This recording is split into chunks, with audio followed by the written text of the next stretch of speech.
This episode of Rick and Rick Rule the World is brought to you by Taskin, the first name in premium quality travel gear, with slim, stylish gear like the Taskin Edge professional laptop backpack for business and travel. Save 30% on your next purchase when you use promo code RNR Take 30 at TaskinSF.com. Next up on an all-new Rick and Rick. Netflix gives Altered Carbon a serious upgrade. DC Animation drops Superman, Red Sun. Big marketing and media predictions for March 2020. Plus, the official Rick and Rick review of Birds of Prey, loaded questions, and a whole lot more. And it all starts right here, right now. On the one show where nobody gets the short end of the Rick. And everybody rules the world. Welcome one and welcome all to Rick and Rick Rule the World. I'm Rick Matheson, and I am joined, as always, by the Harley to my Quinzel, the Victor to my Sats, the Roman to my Sionis, Rick Wooten. How you doing, Rick Wooten? I'm doing great. How you doing, my friend? Well, you know, it's Girl Scout cookies season, so I'm downing a sleeve of Samoas right now as we record this. Got some coffee, too. So, you know, I'm a happy camper. How are you doing? So last time we talked to you, you were getting over a cold or something, and then this week you're getting over RSA. How did that go? RSA was great. So the company I work for, we make a big deal out of RSA. And this year we kind of upped the stakes. So not only did we do our annual RSA party, which, by the way, we had like 500 people there and even more. But, you know, we also did these other activations. You know, we did a couple executive dinners and a CISO roundtable and stuff like that. So this was a crazy week, but, you know, we came out the other side looking good. So I'm really happy with it. I'm really happy with the way everything turned out. And I was complaining about being sick last time. I'm feeling a lot better this week. So that helped a lot, too. Awesome. Well, congratulations on both. I am super excited about this episode since we've got even more awesome to go around, including the latest from the worlds of marketing, media, tech, and pop culture. But the big part of today's show is the official Rick and Rick review of Birds of Prey, the fantabulous emancipation of one Harley Quinn. So let's do this, starting with Radar, Rick. So have you started watching Altered Carbon Season 2? No, I haven't. You know, the main reason for that is I've been watching The Witcher, and I'm not quite done with it. And so Altered Carbon is up next in my queue, so I've got to jump back to it. But The Witcher's got me right now. You know, there's no CGI of mustaches or anything else, but you know, it's been a great show so far. The long blonde hair wig isn't distracting enough? No, actually, you know, I was kind of worried, you know, when I've seen Henry Cavill act in the past, it's been a little dry. It hasn't really worked for me as well. This particular character, his personality is a great fit. And the first episode was a little rough for me, but after that, I really settled in at it, and I've suspended disbelief, and I've really enjoyed the show. I've heard really good things about it. That's probably the one I'm going to dive into next. Yeah, Henry Cavill's an interesting one because I think he's been miscast in a lot of things. He's supposedly a fantastic actor, and the place where I really got the first sense of that was in Mission Impossible Fallout when he was the villain in that. Yeah, you see that the guy can deliver. He's a good actor. Well, and I mean, who else could, you know, cock his arms and, you know, like a gun and go after, you know, our favorite character. Tom Cruise, yeah. What I liked about that, too, is, you know, Tom Cruise is a tiny little person, and normally they kind of play that down. But my understanding is, and you can tell in the movie, is they completely played that up opposite of Henry Cavill, who is quite big. So it made the character that much more imposing. I thought that was a good choice. Absolutely agree. Well, going back to Altered Carbon Season 2, so I just dropped the other day, and I'm maybe 3 or 4 episodes in, and the season takes place 250 years after the events of Season 1, and Kovic, or the sleeve he has been put into, is Anthony Mackie, who plays the Falcon in the Marvel movies. So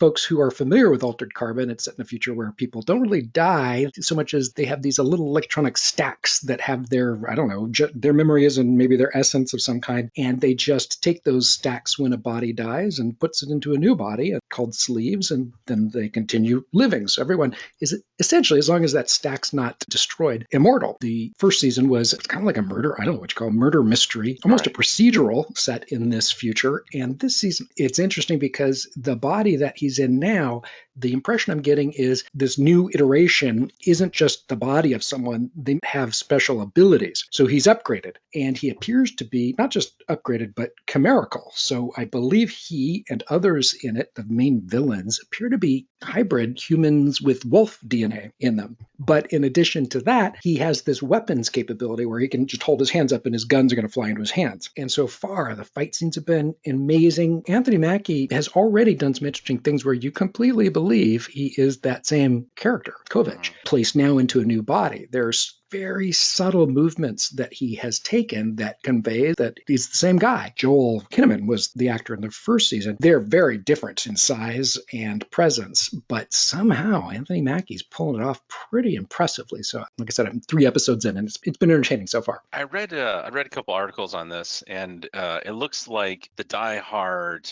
fans of the original novel weren't really happy with their first season. In fact, I think a lot of the reviewers weren't either. And so for season 2, they've kind of taken a different approach and made it almost more like a traditional serial adventure TV show where every episode is kind of moving towards something, but it's almost independent from one another, and they have more of a, I don't know, just more of an action kind of philosophy behind it. Is that what you're seeing as well? I mean, it's definitely got a story arc, but yeah, I guess each of the episodes so far have been more self-contained. What it is, for sure, is much more action-oriented. There are some great fight scenes, so it's been pretty exciting. Well, and the reviews of it have been really solid. I saw the Wired article you sent me earlier, and they were actually comparing it to The Magicians and Expanse, which are, frankly, we talked about both of those. They're 2 of my favorite sci-fi shows. Well, one's a fantasy, the other one's sci-fi.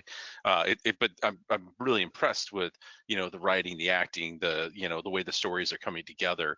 And this is on par with that, is what this article from Wired is saying. So I'm very interested to see it and see if it lives up to that hype. But certainly, I enjoyed the first one. So from my standpoint, it can only get better in season 2. Yeah, no, I did like season 1 quite a bit. And I was actually skeptical going into this one. Same character, different actors playing them. But I have been able to suspend my disbelief and get sucked into this one so far. So knock on wood, the rest of the season's going to be as good as it is so far. So DC Animation is out with its latest animated release, Superman Red Sun. It's based on a fantastic graphic novel maybe 20 years ago. It's an alternate history. It's sort of another Earth within the multiverse.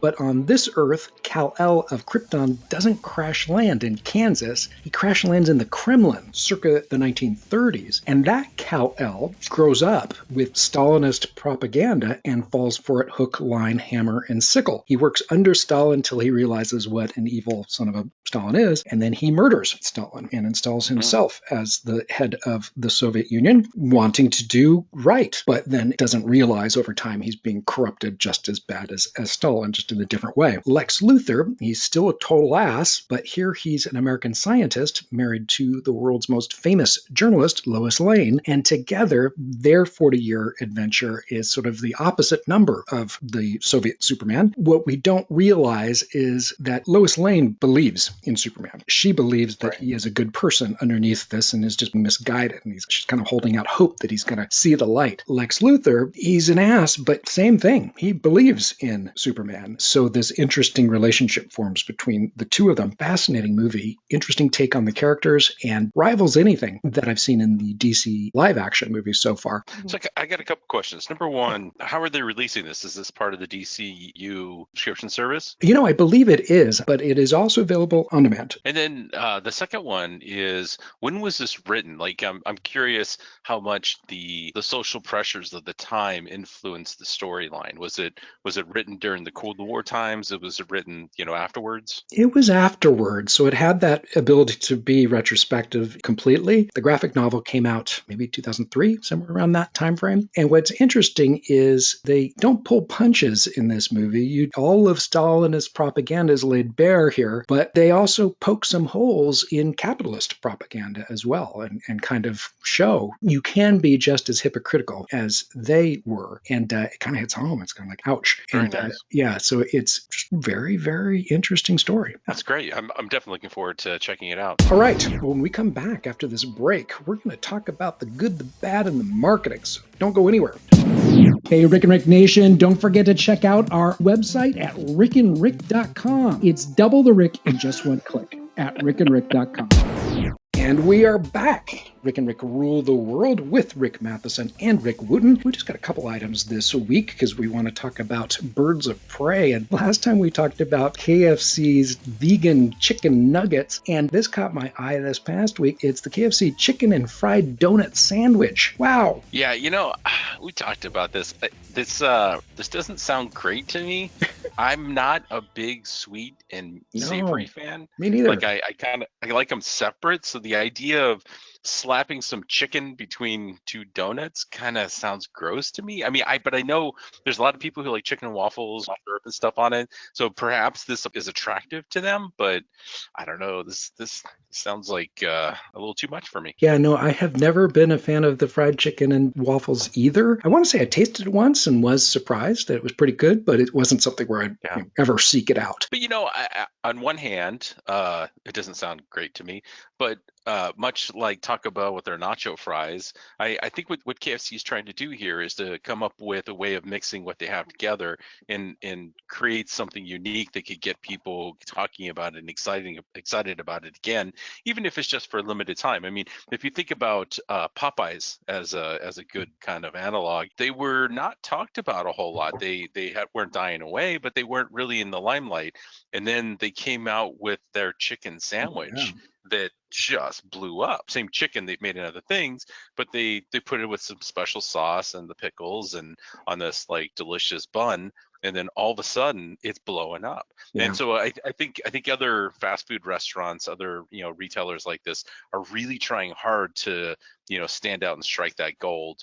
I think this is KFC's try. For me, it doesn't hit. We'll see if audiences dig it. You never know. And it does sound like it's got a hit with the KFC vegan chicken nuggets, at least so far in their tests. They sold out in 5 hours and they've expanded it to 70 locations. I don't believe it's out here in the West yet, but I am looking forward to at least trying it. So I guess it is an era of experimentation for these QSR brands to get something out there that'll draw people into stores that are competing in a very crowded marketplace. So I tried this the other day. I took some Amazon boxes and I cut out, basically chicken nugget sizes and tried to feed them to my kids, and they wouldn't eat them. So I'm a little disappointed that I thought I could, be onto something so I could get the, the vegan aspect plus the recycling and kind of get it all in one. Yeah. But it didn't work out for me. Yeah, what the hell? You had the fiber and everything. Plus, good for the environment, lowers the carbon footprint. Dang it. Well, now I know that what I need to do is to, put some donut glaze on it, and that will probably solve it for me. There you go. All right, folks, it's time for the official Rick and Rick review of Birds of Prey and the Fantabulous Emancipation of one Harley Quinn. I would not have gone to see this if you did not want to do the review, but I have to say, I found lots to like about this movie. We talk a lot on the show about Marvel stuff, and yeah. I felt like, we got to give the DC stuff at least a try. So we've done a pretty good job at reviewing the last few, Joker, Aquaman, etc. And frankly, I still enjoy all the DCEU movies, just not usually as much as I do the Marvel. No. And I think some of that is, I'm a comedy fan, so it seems like Marvel interjects quite a bit more comedy into it. Yeah.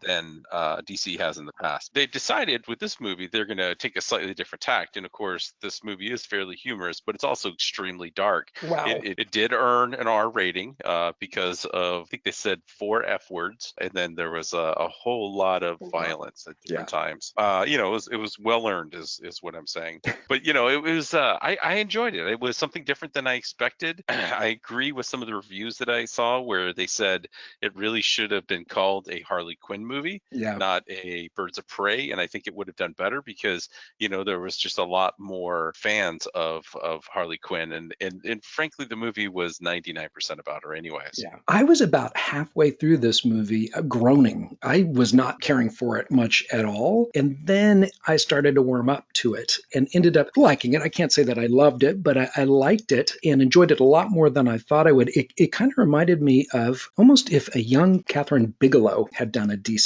movie, it might be something like this. Catherine Bigelow was the director of Point Break and The Hurt Locker. And I interviewed her after one of the movies in their, I don't know, mid-90s. And she said, yeah, I wanted to show that women could make action movies. Yeah. And she did. And this actually felt like something that she might have done if this world of DC Marvel Comics movies were big at that time. I could see her doing something like this. So it was interesting. It had its qualities. I can't say that I recommend it to folks, but I am glad you talked me into watching it. I enjoyed it. According to Forbes, I think I saw this morning that it's in line for, it'll eventually make something like 85 to 90 million at the box office domestically and 200 million globally. It was a disappointing opening. I think they were expecting something like, I don't know, 39 million. It came out like 14 million or something. One article said 82 million. The other one said 84 million to make. Whatever it was, 84 million. Ouch. So, by the time you add everything else in, it's probably about 300 million that it's going to need to make to truly break even. Yep. But the good news is it's almost breaking 200 million right now. So it's not like it's that far off. Right. But it really has slowed down. It really has fizzled out. And one of the things they said is one was the titling was one of the issues, and that was the one I mentioned earlier, where it really should have started with Harley Quinn, because apparently the Harley Quinn cartoon is blowing up. Everybody loves that thing. Yeah. So this was kind of a lost opportunity there. Second thing is, particularly outside the U.S., people are afraid to go to the theaters right now because of the coronavirus. That's going to have a material impact, particularly when we talk about the China market, which is huge second largest in the world. And, we don't know what the box office is going to look like this year because of that. I mean, what happens if it goes into June? Yeah. We're going to have a lot of movies where people aren't going to the theater. That's right. Those things definitely did have an impact on this. That said, it wasn't a bad movie. I enjoyed it. I thought it was a fun ride. If I'm not mistaken, Margot Robbie actually was an executive producer or something of the movie, and she, got behind it, and she was really pushing for it. So it was interesting to see her, star in it, and then, play some sort of role from a production side as well. Oh, I'm glad to hear that. I didn't know that. And I will say she is extraordinary in this. I mean, it is a great showcase for her. A couple interesting things. So you mentioned the DC Universe's streaming series, the animated Harley Quinn. That character was actually created for Batman, the animated series back in the 90s. Right. She was not in the comics first. She migrated to the comics just because she was so hugely popular. Interestingly, Suicide Squad is one of the more critically acclaimed DCEU movies, which is kind of interesting. It seems like the less they make in the box office, the more the critics like it. And this is definitely one of those cases. In fact, this one also had one of the best reviews on Rotten Tomato previous to it being released versus the other movies. So, it's just interesting that while people haven't paid a lot to see it, they really like it. Those that have watched it have actually liked it and reviewed it quite well. It's just a different, funky movie. And, I bet it does surprisingly well in its afterlife, its post-box office life. I bet it's a pretty good on-demand performer. It's just a quirky movie that I think will find an audience that just did not get to the theater. Yeah, I agree with that. I think that's pretty fair.